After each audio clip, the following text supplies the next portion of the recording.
इस पार्ट के स्टार्टिंग में हम देखते हैं जी वॉन एक पियानो एकेडमी में जॉब इंटरव्यू के लिए आती है, क्योंकि एकेडमी में एक पार्ट टाइम पियानो टीचर की जरूरत होती है। वो एकेडमी के मैनेजर से बात करती है और उसको जॉब मिल जाती है। जी वॉन के एक हाथ में अभी भी प्लास्टर लगा होता है, जिसके बारे में मैनेजर पूछती है कि वो इंजर्ड हाथ के साथ कैसे पियानो सिखाएगी। तो जी वॉन बताती है कि जल्द ही उसके हाथ का प्लास्टर हट जाएगा। मैनेजर कहती है अगर ऐसा है तो हमें तुम्हारे फुली रिकवर होने तक का वेट करना चाहिए, यही सही रहेगा। जी वॉन को जॉब मिल गई, इस वजह से वो बहुत खुश होती है। वो यही बात बताने के लिए जून को कॉल करती है, पर वो फोन नहीं उठाता है क्योंकि उसका फोन साइलेंट पर होता है। फिर जी वॉन मिस जिन के सैलून आती है और उनको बताती है कि उसको पियानो इंस्ट्रक्टर की जॉब मिल गई है। ये जानकर उनको भी थोड़ी खुशी होती है क्योंकि वो अब रेंट पे कर पाएगी। सलून में दो लेडी होती है जो कि अपना हेयर स्टाइल करवाने आई होती है और साथ ही वो दोनों मिस जिन की नेबर भी है। वो दोनों ही मिस जिन से जीवन के बारे में पूछती हैं कि ये कौन है। जीवन उनको बताती है कि रारा कॉस्मेटिक कंपनी उसके डैड की थी, पर उनकी डेथ उसके शादी वाले दिन ही हो गई थी। उनकी कंपनी बैंकरप्ट हो गई थी, इस वजह से उसने सब कुछ खो दिया। सेक्रेटरी मून ने उसके सभी इनहेरिटेंस इश्यू को संभाला और उसको पैसे दिए। उन पैसों से उसने अपार्टमेंट रेंट पर लिया था, पर उसके साथ स्कैम हो गया। अब वो तीनों लेडी काफी ज्यादा ही टीवी शोज एंड ड्रामास देखती हैं, तो वो लोग कहते हैं कि हो सकता है कि सेक्रेटरी मून ने तुम्हारे डैड को धोखा दिया हो। ये सुनकर जी वॉन काफी हैरान रह जाती है, पर वो कहती है कि ऐसा नहीं है, वो बहुत ही अच्छे इंसान हैं। फिर हम सेक्रेटरी मून को देखते हैं जो कि एक प्राइवेट याच में मजे कर रहा होता है। उसको देखकर हमें ऐसा लगता है कि उसने सच में जी वॉन के डैड को धोखा दिया होगा। जी वॉन जून से मिलने उसके घर आती है, तो वो जून का टेक्स्ट बुक देखती है। उसके अंदर काफी सारे मैथ्स के सॉल्यूशन लिखे होते हैं और साथ ही उसको एक फोटो भी मिलती है। वो फोटो हाई स्कूल का होता है, जिसके अंदर जून अपने किसी फ्रेंड के साथ होता है। जीवोन को जून उस फोटो में काफी क्यूट लगता है। तभी वहाँ पर जून आ जाता है और फोटो ले लेता है। वो जीवोन पर थोड़ा गुस्सा करता है और कहता है तुम्हें मेरी चीजों को नहीं छूना चाहिए। इससे जीवोन को काफी बुरा लगता है। जून को एहसास होता है कि उसने सही नहीं किया, तो वो जीवोन से माफी मांगता है और कहता है मैंने सुना कि तुम्हें जॉब मिल गई है। जीवोन कहती है तुमने सही सुना है, अब मैं फाइनली तुम्हारे सारे पैसे लौटा पाऊंगी। उसके बाद हम ईसियोक की वाइफ यून को देखते हैं जो कि अपनी फ्रेंड से मिलने आई होती है। उसकी फ्रेंड पूछती है कि ईसियोक उसको अचानक डिवोर्स क्यों दे रहा है, कहीं उसका किसी के साथ अफेयर तो नहीं चल रहा है। तो यून बताती है कि ऐसा कुछ भी नहीं है, पर उसने जो डिवोर्स का रीजन बताया था वो बहुत ही बकवास है। एक्चुअली यून को भी आइडिया नहीं है कि ईसियोक डिवोर्स क्यों चाहता है। उसकी फ्रेंड कहती है उसने सारे पैसे और एसेट्स गिव अप कर दिया,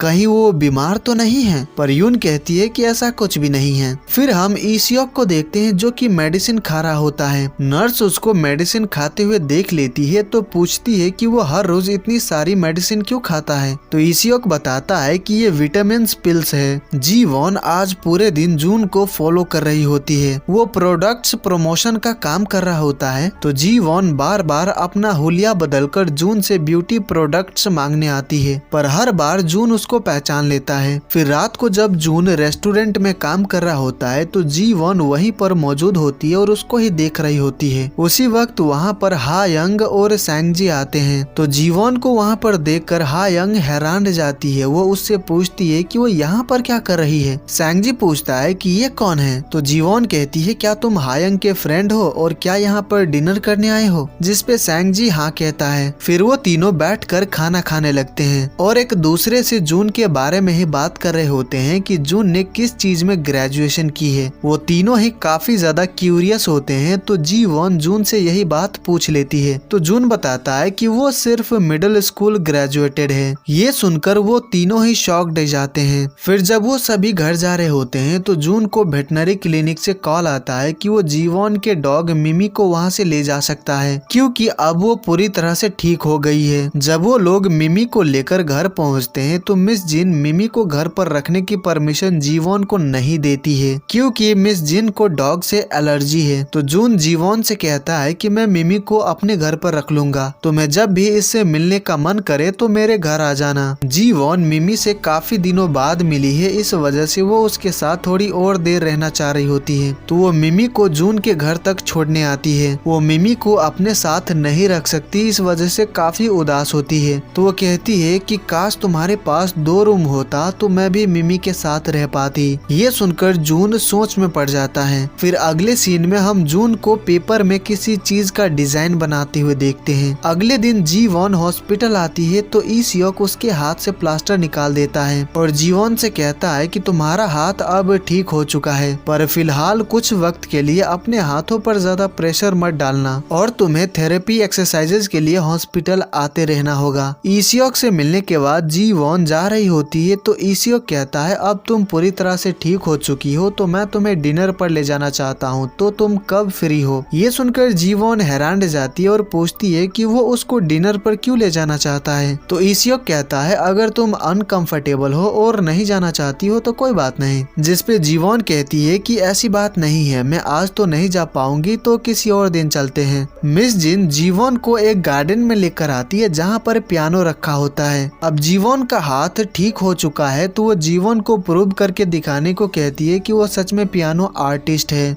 एक्सीडेंट की वजह से जीवॉन के फिंगर्स पर काफी चोट आई थी, इस वजह से वो बहुत ही बेसुरा पियानो प्ले करती है। जो सुनकर मिस जिन उसके ऊपर काफी गुस्सा करती है क्योंकि उनको लगता है कि जीवॉन ने झूठ कहा है कि उसको पियानो प्ले करना आता है। जीवॉन पियानो अच्छा प्ले करने की बहुत कोशिश कर रही होती है जिस वजह से उसके फिंगर्स में काफी दर्द हो रहा होता है क्योंकि उसके फिंगर्स अब तक पूरी तरह से रिकवर नहीं हुआ है। जून ये नोटिस कर लेता है तो वो जीवॉन को रोकता है और कहता है आज के लिए इतना काफी है। जीवॉन घर आकर बहुत ज्यादा परेशान होती है क्योंकि वो पियानो अच्छे से प्ले नहीं कर पा रही है। वो जून को मैसेज करती है कि वो कुछ दिनों तक काफी बिजी रहेगी, इसलिए वो मिमी से मिलने नहीं आ पाएगी। पर इससे जून को समझ आ जाता है कि जीवॉन इस वक्त बहुत ही स्ट्रेस में है। जीवॉन हर रोज उसी पार्क में आकर देर रात तक पियानो प्रैक्टिस करती है और धीरे धीरे इम्प्रूव भी कर रही होती है। वहीं जून भी काम के बाद जीवॉन को पता चले बिना उसको फॉलो करता रहता है जब तक कि वो घर नहीं पहुंच जाती